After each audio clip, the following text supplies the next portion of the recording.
I'm Christy Hemingway, host of Ed Curation, a part of the Education Podcast Network, just like the show you're listening to now. Shows on the network are individually owned, and opinions expressed may not reflect others. Find other interesting education podcasts at edupodcastnetwork.com.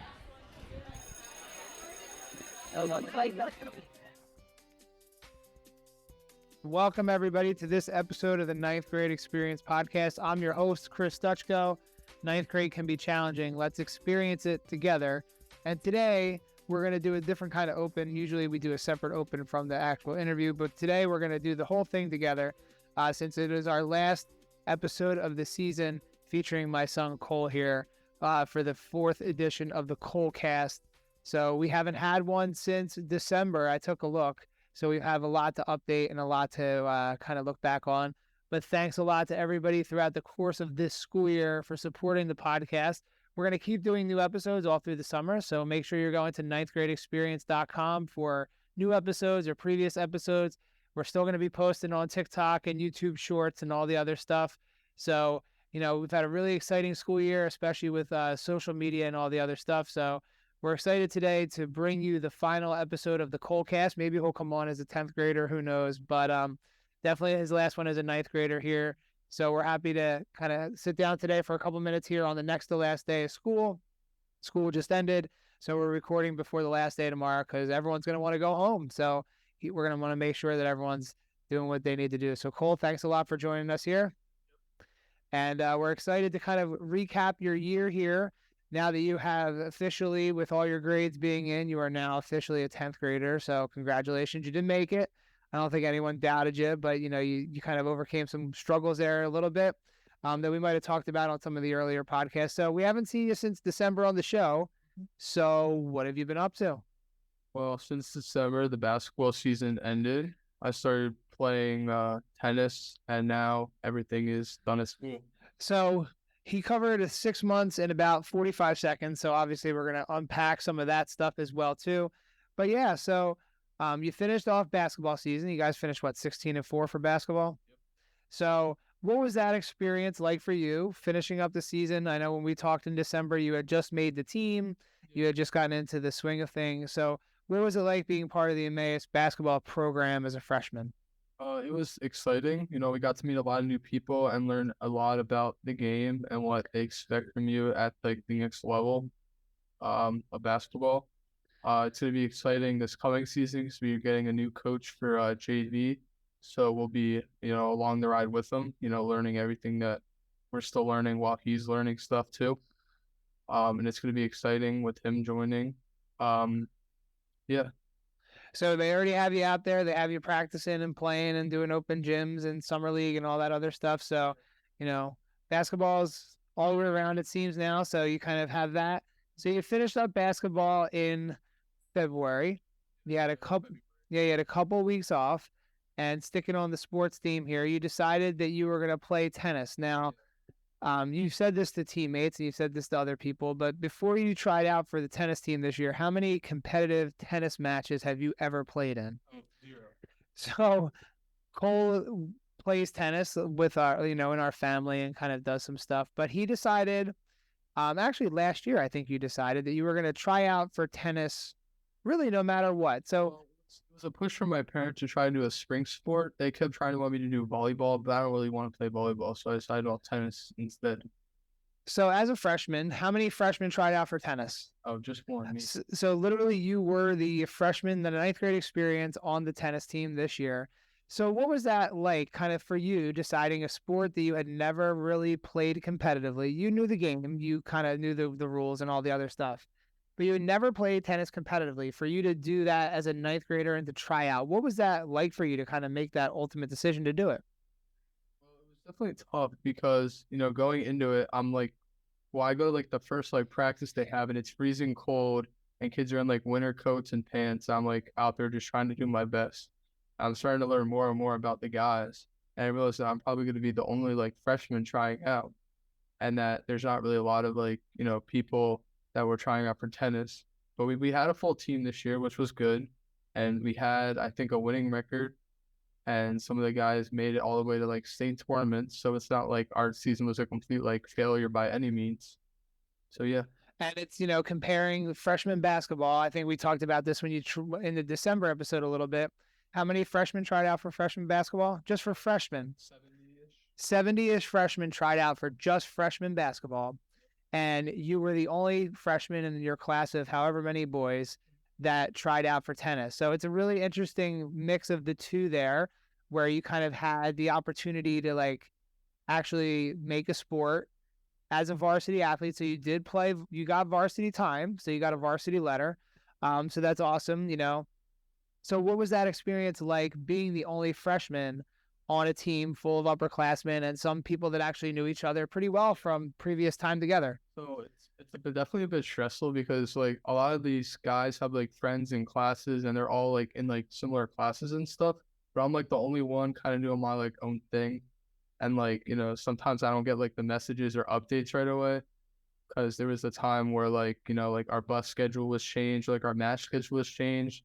And like if let's just say like one person to get the message and like their friends would tell them, but I don't really have like anyone else to like rely on to get the word to me. So like I didn't check it or I didn't get the message. I was just completely like left out of the water. And going back to the question of like what it's like, I didn't really have anyone to like talk to at first or like relate at first because they're all talking about like, what they're doing in college, what what their GPA is looking like talking about like studying for the SATs, and I'm just out here, can't even drive yet. I'm the only one on the team that couldn't drive. So I'm just, it's definitely different. Yeah, and I know you had that experience throughout the season where like people were like meeting up to go to places or like, different things. And of course you couldn't drive yourself there. So you had to like depend on us to get you there or depend on maybe your teammates, which I don't know if you got a ride with any of them anywhere, but it is unique because like I said, like a lot of times if freshmen try out for sports or something, there's usually other freshmen that are trying out for the sport at the same time. So tennis was definitely a difference. So do you have, if freshmen, like upcoming freshmen next year are listening or, any of their friends, I think the next year's freshman class will definitely be more than one. It will probably be at least a few kids. So it's going to be good that, the program's actually getting new people. It's just kind of weird that I'm the only one this year, but hopefully we get some more people. I mean, we're losing, I think, like 7 or 8 kids to graduation. And then the next year, we're going to be losing probably at least like 7 or 8 again. I was the only freshman. There were 2 sophomores, and there were 7 seniors, and the rest were juniors. So we're going to be losing a lot of people to graduation soon. So we're going to have to make up the numbers with the new freshman class and then the class after that. So in terms of sports or clubs or activities or anything, what would you say to upcoming freshmen about joining something that you may be the only person that you know of in your friend group because none of your other friends play tennis? No. What would you say to that? Because I know a lot of times kids want to join things that their friends are a part of. Yeah. So what would you say to somebody that's just like, I'm really into this sport, or this activity, and I don't really know a lot of people, but I still want to do it anyway? So like, let's just say you were trying out for a sport like golf, right? Where like, you're the only one that plays golf like competitively, and all your other friends like, know about golf and know the rules, but they don't really understand like, the game of golf, for example. Just going out and trying, you're going to make people in the tryout process too. Like they're going to be nervous just like you are, and they're going to look to like latch on and like have small talk and to kind of distract themselves. So you're going to make friends that way. And you're also going to, learn something new and try something new and hopefully mentor the people that are coming in next who may not have the same experience that you did. So a lot of times on the show, we focus on like extracurriculars, that kind of stuff. But obviously your number one goal is student athlete or student, performer. So talk about like how your classes kind of ended this year. You had to kind of recover and rebound, especially, in your math class, which I think we talked a little bit about at the beginning, but we didn't give exact numbers. But for you to earn the grades that you wanted to earn this year, you really had to buckle down with your math class that you were in. Yeah. So what was that like for you, knowing like for the rest of the school year, since we haven't spoken on the podcast since December, you had to go through midterms, you had to go through third market period, fourth market period, and finals. knowing what you needed to get for the year to Yeah. get that certain grade. Yeah, for like the incoming freshman, I would definitely put high importance on like the midterm exam and like the second and third quarter, because those are kind of like make or break. So like if you do well like the second quarter, the third quarter, and the midterm, you don't put so much weight on like the final, where you can manage to get a lower than normal score for you in order to still get the grade you want. So like let's just say you want an A and you get all A's like the first like 4 quarters of the year, and you get like a B on the midterm, you might only have to get like a 70 to get the A in the class. So, pushing through in the beginning so that you have an easier end of the year is probably something that I would recommend, because around this time kids are going on vacations, going on weekend trips, around especially around like Memorial Day. A lot of kids are missing a big part of school. So like putting your best foot forward in the beginning, and then making it a lot easier on yourself in the end is definitely something I would recommend. And that was something you did learn. You had to learn because you had your math score wasn't the greatest in the first marking period.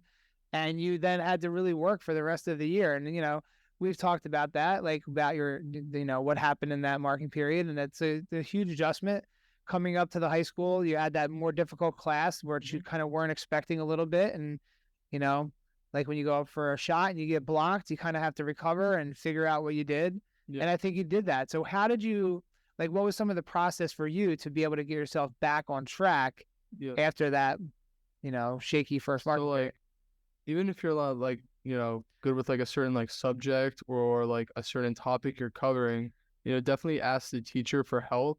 And, I don't know if they're going to keep Hornet homeroom next year, but Hornet homeroom is a really good time to go, because usually there's not that many kids like a Hornet homeroom. There might only be like 15 to like 20, not usually like a full class size. So there'll be less people in there, where, the teacher can usually focus on just you, or like just you and another person. So like going for help for like math or English or something like that, where you can work one-on-one with like topics that you're struggling with, is something I would recommend. Or like help them review for a quiz is something that I did a lot this year, which helped me, get ready for like a quiz or a test, and just making sure I know all the material in the chapters. And that was something that you started doing like after the midterm time, is like you really took advantage of that Hornet homeroom time. And I think for all students to take advantage of the opportunity to meet with teachers, to kind of have that, extra time when you're struggling with something, I think is an important message too. Like, a lot of times during Hornet homeroom, or like during those free times, people don't want to do extra stuff. They just want to kind of chill on their phones and all the other things. Yeah. So they don't necessarily like, They're not like loud and like granny, then you're like distracted. yeah. And maybe those environments aren't the best to kind of get work done. So you did learn that. You also learned a little bit of a tough lesson. In one of your classes, you missed a grade that you wanted by a few points. And you kind of figured out that if you would have done a couple of different assignments throughout the course of the year, maybe you could have had a different score. So that was kind of a bummer. But what do you take away from that experience of kind of making sure you're doing the things you need to do? Yeah, just make sure you do like the little things, and make sure you remember to like turn in on assignments on time, or like unsubmit, resubmit stuff, and make sure that that like all the points count, especially in the beginning of the year. Because, if you miss like 1 or 2 assignments in the first marking period, you can't go back when it's the end of the year and recomplete them. The grade book's closed. So like you want to make sure you do everything in the beginning, and then if you miss it like one assignment at the end of the year, which you forgot to turn in or whatever, it doesn't impact your grade as heavily. Yeah, and it's, sometimes it is the difference between 5 points, 10 points, and when it's the next to last day of school, it's tough to make up 5, 10 points when everything's kind of been done. So, making sure that you're doing the work that you need to do all year. So, you shared a lot of good things so far with sports. You shared a lot of good things in the classroom. What is something else? Any other like big takeaways from your freshman year? Like, what was it like, making friends? Now I know you came in with friends from the middle school and like people that you kind of knew, but like, were you able to like kind of make new friends, and what was that process kind of like? So like obviously I came in with a lot of friends from like LMS, my middle school, but I got to meet like other people from IRE, which I knew like previously, or like people, and then people introduced me to like other people from IRE, which they knew. So like through like a mutual connection, and that helped me get to know a lot more people than I did before. because obviously at LMS, it's not like as big as a group of all the people coming in from IR, like private schools like St. Thomas More or whatever. All those people are coming to Emmaus that I've never met before. So like 2 times the amount of people from like LMS are like here at Emmaus. So it's a lot different and it's a lot more people to manage.